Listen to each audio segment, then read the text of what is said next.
各位早晨，今日係3月11號星期一，歡迎收睇香港早晨，曉容早晨。早晨啊，子瑩。今朝嘅天氣點啊？咁預測咧就初時會多雲同埋有薄霧，日間部分時間有陽光，最高氣温大約23度，吹和緩至清勁東風。展望未來一兩日，部分時間有陽光。詳細新聞內容。美國同南韓今日展開聯合軍演，咁兩國強調係年度例行軍演，同朝鮮半島局勢無關。咁但係北韓為應對今次軍演，亦都會舉行海陸空三軍，咁同特殊戰鬥部隊訓練。南韓軍方更加估計北韓可能會發射短程導彈。今朝早香港早晨節目時間夠，聽朝再見，拜拜。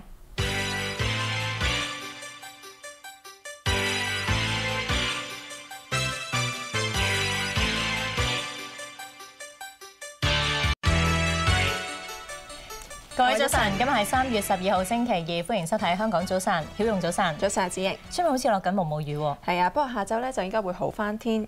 咁咧預測就多雲，下晝部分時間有陽光，最高氣温大約24度。今晚有薄霧，吹和緩東風，初時離岸風勢清勁。展望聽日天氣温暖，星期四多雲同埋有幾陣雨。詳細新聞內容。喺梵蒂岡，115名樞機喺本港時間今晚11點半將會展開推選教宗嘅閉門會議。會議嘅工作人員已經率先宣誓保密。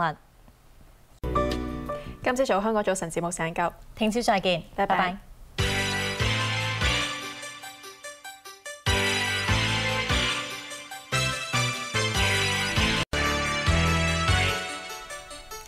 各位早晨，今日係3月13號星期三，歡迎收睇香港早晨，曉容早晨。早晨，子瑩。今日天氣好似繼續麻麻喎。係啊，咁預測就會多雲，初時有幾陣驟雨，同埋局部地區有雷暴，晚上有幾陣霧，日間短暫時間有陽光，最高氣温大約係25度，吹輕微至和緩偏東風。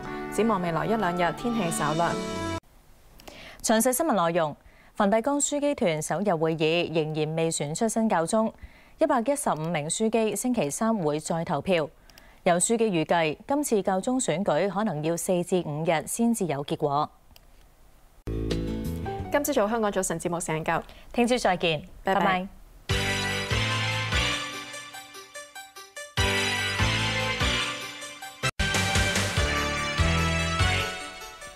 各位早晨，今日係3月14號星期四，歡迎收睇香港早晨，曉容早晨。早晨，子瑩。今日好似繼續冇乜陽光喎。係啊，咁預測咧就會多雲，有幾陣雨同埋薄霧，天氣會比較涼，最高氣温大約22度，吹和緩至清勁嘅東北風，稍後離岸間中吹強風。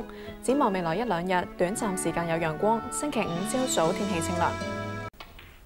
詳細新聞內容，梵蒂岡選出阿根廷樞機伯格里奧做新教宗，稱號方濟。下個星期二會舉行就職彌撒。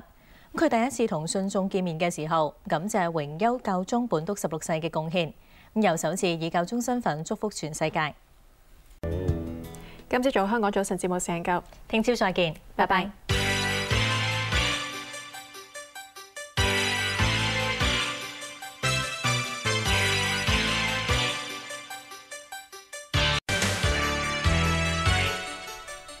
各位早晨，今日係3月15號星期五，歡迎收睇香港早晨，曉容早晨。早晨，子瑩。今日天氣好似繼續涼涼地喎。係啊，咁預測咧都係會多雲，短暫時間有陽光，最高氣温大約係22度，吹和緩東風。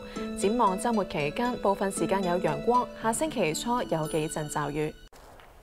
詳細新聞內容，新教宗方濟第一次主持彌撒，佢強調教會要同天主同行，唔好只係顧普世價值。梵蒂岡發言人就指，方濟未來幾日都唔會探望榮休教宗本篤16世。今朝早香港早晨節目時間夠，聽朝再見，拜拜。